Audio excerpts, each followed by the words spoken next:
I met Ruben Castaneda covering a homicide in the early 1990s. He was a police reporter at the Washington Post, and I worked the night shift at Channel 9.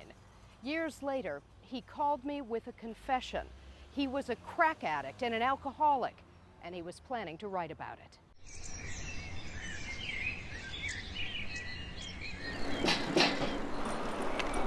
It feels like it's been 2 or 3 lifetimes that have passed since I was out here. This street was really a combat zone.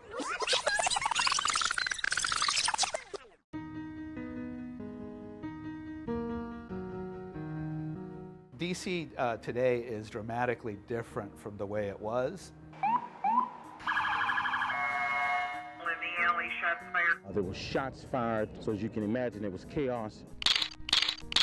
I think they'd be amazed at how lawless and violent many of these neighborhoods were.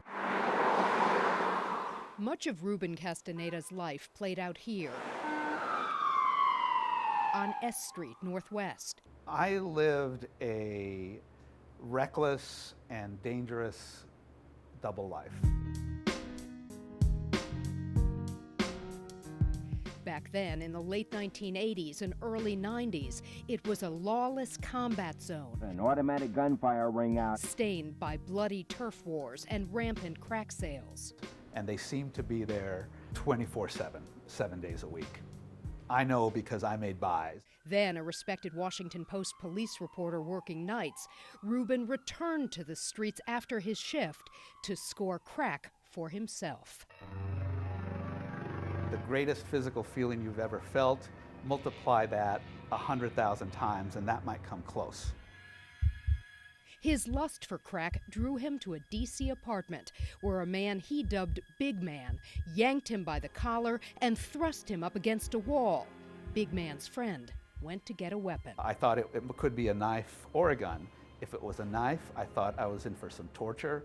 I thought a gun at least would be quick. He escaped, but continued his tumble into drug-induced despair as wasted nights melded into a blur of mornings. And come the morning, the money's all gone, and I realized